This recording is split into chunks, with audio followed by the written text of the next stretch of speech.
노동위원회에서 사무국장으로 일을 하고 있는 이름은 이건이라고 합니다. 네, 반갑습니다.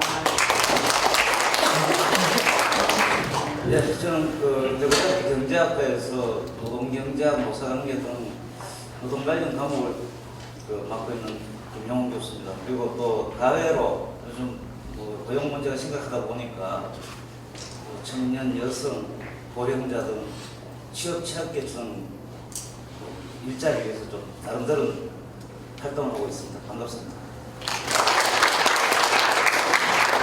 저는 이렇게 사실은 부담스러운 자리인 줄 몰랐는데 네, 근데 이렇게 많이 와주셔서 떨리기도 하고, 그리고 어쨌든 청년 이제 세대별 노동조합에서 일을 하고 있는 사람 입장으로서 지역에 계신 분들과 함께 노동에 대해서 이야기할 수 있게 되어서 기쁘고요. 그래서 사실 질문을 이제 교수님과 같이 이제 질문에 대한 대답을 가져왔는데 사실 드는 생각은 제가 할 수 있는 얘기는 좀 뻔하다고 생각을 해요. 그래서 저는 이제 제 얘기도 뻔합니다.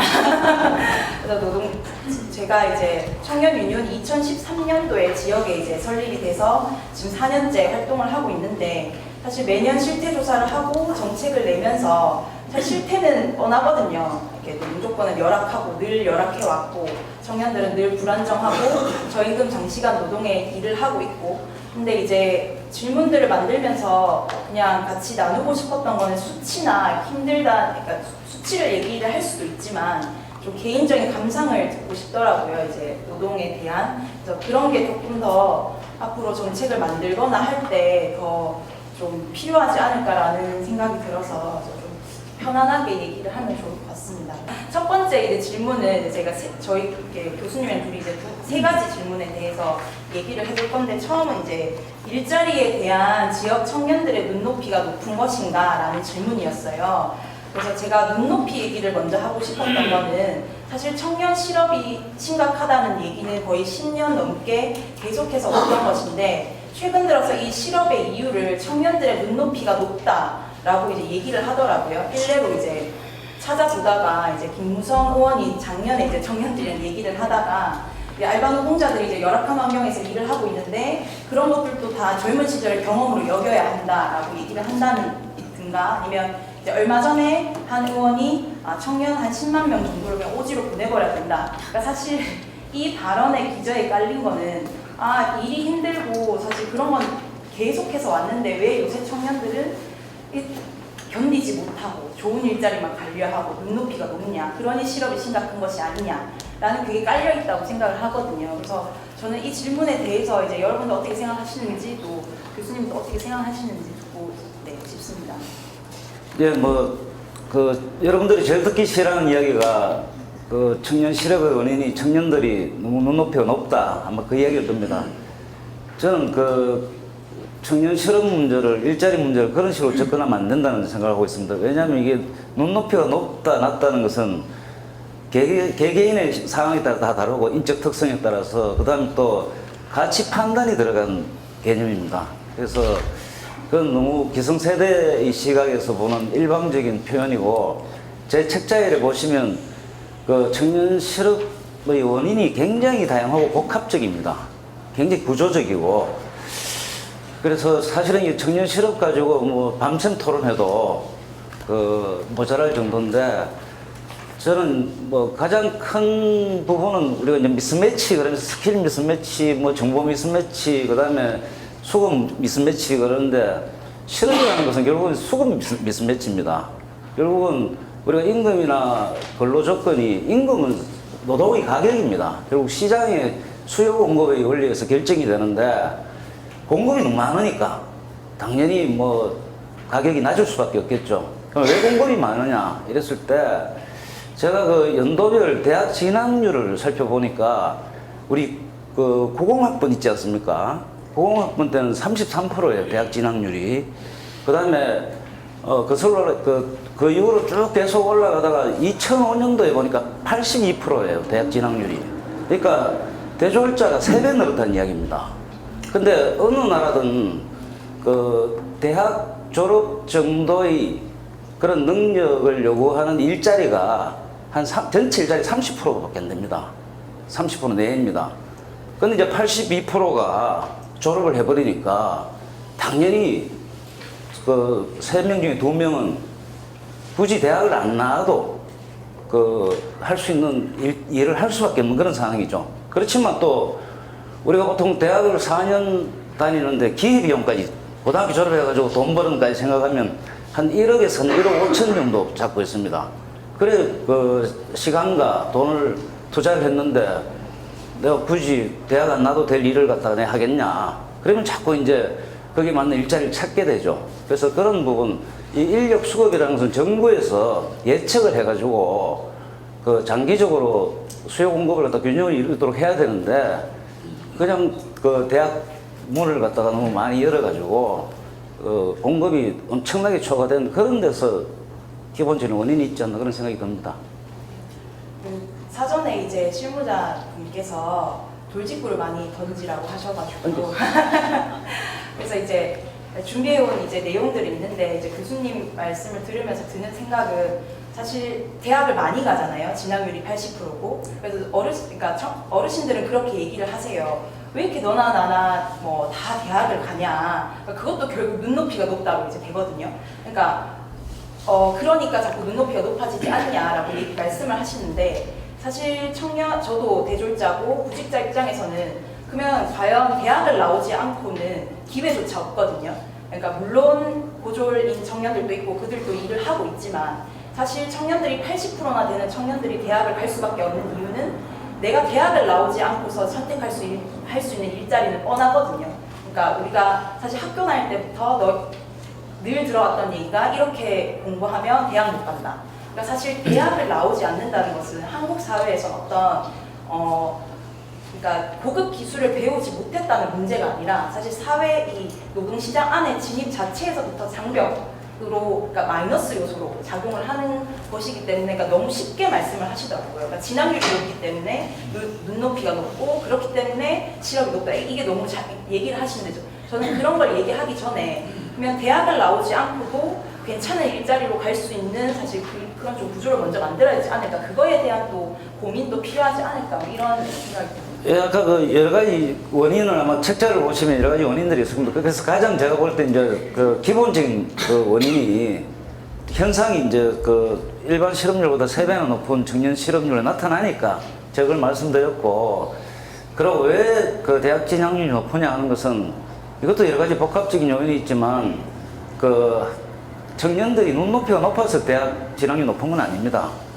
그 부모님들이 거의 베이비붐 세대 언저리 아닙니까? 그분들은 이제 압축 성장 과정에서 그때 빈부격차가 더 심할 때, 아마 다 같이 좀 그 힘들 때, 그때 아마 학력에 대해서 좀 그 부모들이 좀 한이 있는 부분이 있고, 그 다음에 또 책자에 보시면 그 우리나라 같은 경우에 뭐 직업의 기천도 있지만 또 학력별로 임금 격차가 이게 논리적으로 설명이 안 될 정도로 그 찬찬하게 보시면 저도 놀랐는 게, 애들 가르치면 놀랐는 게 고등학교 졸업자하고 전문대 졸업자가 임금 차이 별로 없어요.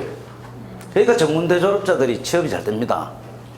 기업 입장에서는 자기 돈 들어가지고 2년 동안 기술 배우고 오니까 고졸 대우만 해줘도 되고, 근데 찬찬히 한번 보십시오. 같은 2년 차인데 그 대졸자하고 전문대 졸업자 임금 차이가 굉장히 큽니다.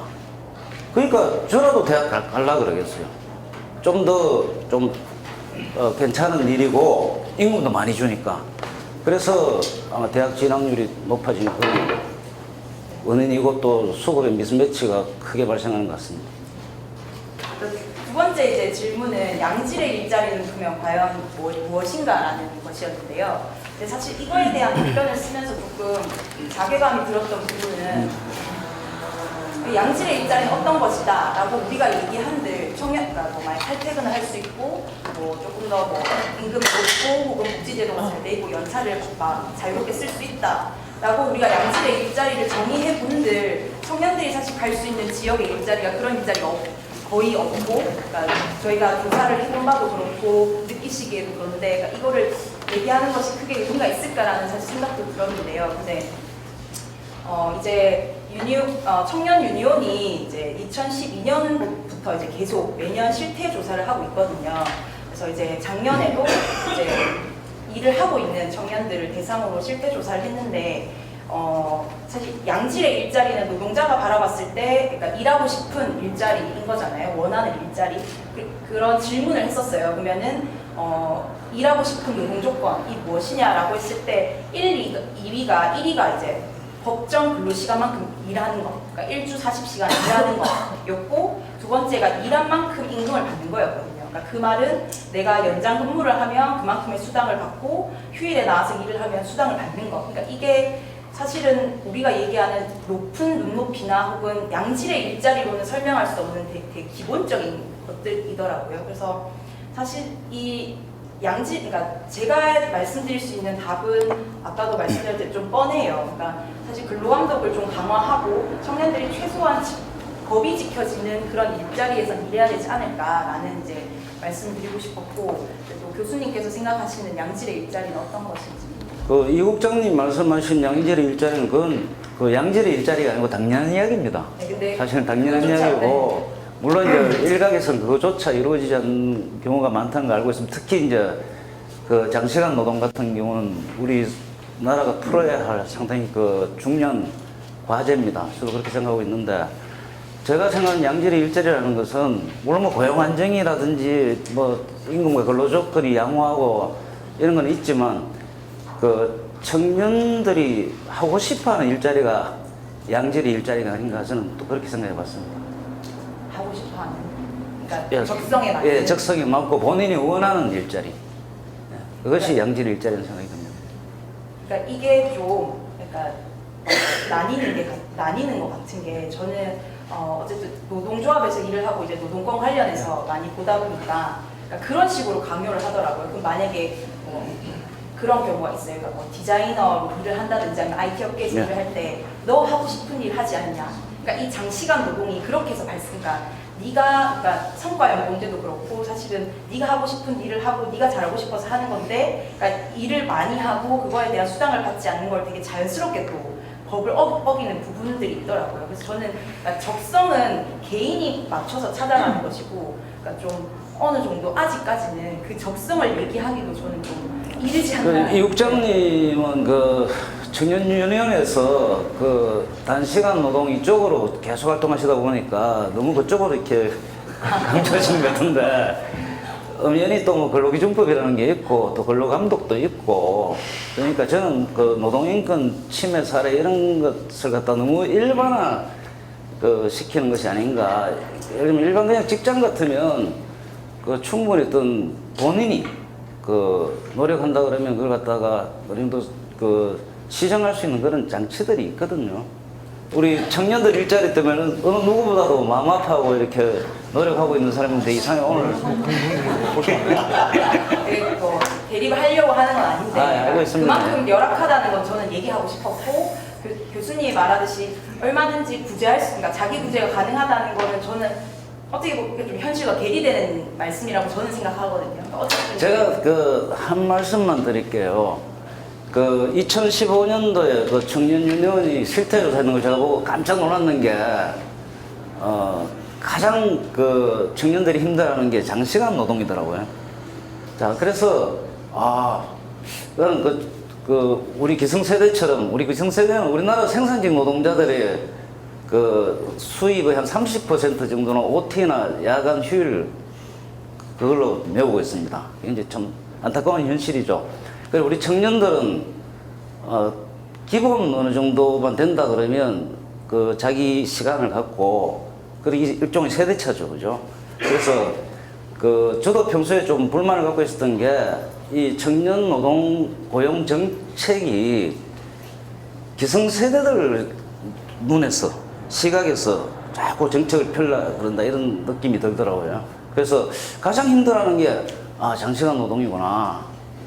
저도 새삼 느꼈습니다. 그래서 앞으로 뭐 고용 정책 이런 걸 입안할 때도 청년 당사자들을 갖다가 좀 포함시켜가지고 이들의 의견을 갖다가 좀 취합을 하고, 그래서 제가 책자에 나왔습니다만 모든 정책에 있어서 가장 중요한 것이 정확한 데이터인데, 데이터는 통계 데이터도 있지만 그 아주 그 섬세한 설문조사를 통해 가지고 정말 돈이 얼마 들어가더라도 거의 전수조사 수준의 실태조사를 통해가 기업에서 도대체 원하는 게 뭐냐, 그 실제 그 청년 한 사람 한 사람이 원하는 게 뭐냐, 그걸 갖다가 종합적으로 그 분석해서 거기에 맞는 대책을 세야지 그나마 효과가 있지 않느냐. 참고로 말씀드리면 올 한 해 고용노동부에서 청년 고용 대책으로 쏟아부은 돈이 제가 알기로는 2조 한 5천억 정도 됩니다.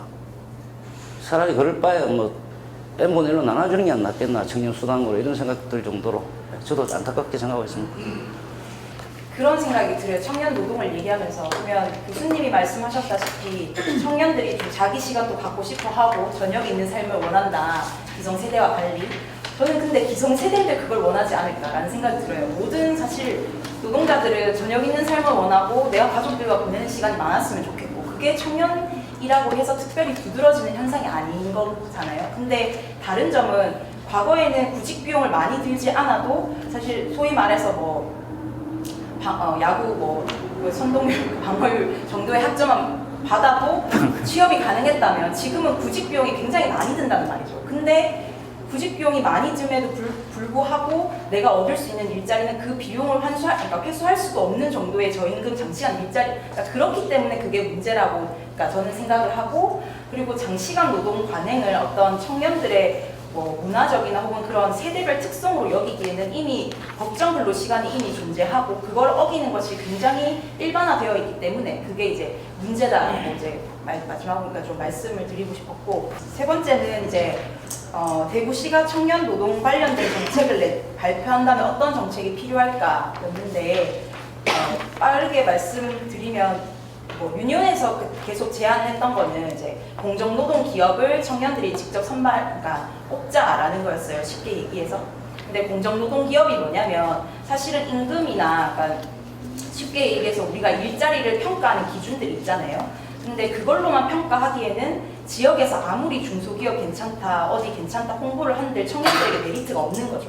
그렇다면 그러니까 조사를 해보니까 청년들이 저임금도 장시간도 힘들지만 좀 조직 문화 안에서 힘든 걸 많이, 스트레스를 많이 느끼더라고요. 그러면 그러니까 그런 평가 기준을 그러니까 청년들이 직접 만들고 거기에 이제 높은 점수가 있는 이제 기업들을 직접 선발해서 홍보한다면 조금 와닿지 않을까, 이런 이제 정책을 제안한 바가 있었고, 네, 여기서 마치도록 하겠습니다. 네, 말을 많이 해요.